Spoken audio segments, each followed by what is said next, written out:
بسم اللہ الرحمن الرحیم۔ آج جامع مسجد فاروق اعظم تودگیر میرا میں جملہ اقوام علماء کرام کا ایک گرینڈ جرگہ منعقد ہوا، جس میں طویل مشاورت کے بعد چند فیصلے کیے گئے ہیں۔ پہلے نمبر پر جو ہاسپٹل سیل ہے، اس کی سیل کسی صورت بھی نہیں کھلنی چاہیے کھلنی چاہیے جب تک متاثرہ فیملی کو انصاف نہیں مل جاتا۔ محبوب آئی ہاسپٹل گاندیاں، اس ہاسپٹل کے بارے میں جو 2 اموات ہوئی ہیں وہاں، تو یہ جرگہ منعقد ہوا، تو جرگے نے متفقہ طور پر یہ فیصلہ کیا ہے کہ وہ ہاسپٹل کسی صورت نہیں کھلنی چاہیے جب تک متاثرہ فیملی کو انصاف نہیں مل جاتا۔ منظور ہے۔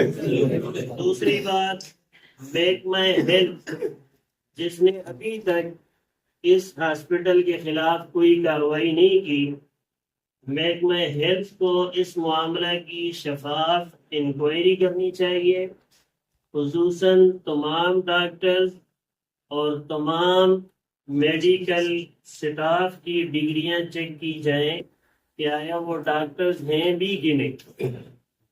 اور تیسرا مطالبہ جرگہ حکومت خیبر پختونخوا سے کرتا ہے کہ کس بیس پر اس ہاسپٹل کو صحت کارڈ جاری کیا گیا۔ اور چوتھا، یہ تمام جرگہ اور جرگے کے معززین مطالبہ کرتے ہیں کہ متاثرہ فیملی کو انصاف نہ ملنے پر اگر انتظامیہ ہاسپٹل کھولے گی تو ہم حق محفوظ رکھتے ہیں بھرپور احتجاج کرنے کا، اور اس کی تمام تر ذمہ داری پھر انتظامیہ پر ہوگی۔ انتظامیہ متاثرہ فیملی یا اس جرگے سے گلہ نہ کرے۔ اور یہ جرگہ مطالبہ کرتا ہے حکومت خیبر پختونخوا کے وزیر اعلیٰ، ہمارے ملک پاکستان کے وزیر اعظم، پی آئی جی، آئی جی، ڈی پی او اور جو بھی ذمہ دار حضرات ہیں یا انتظامیہ ہے، وہ اس معاملے کی شفاف انکوائری کرے اور متاثرین کو انصاف دلائے۔ ٹھیک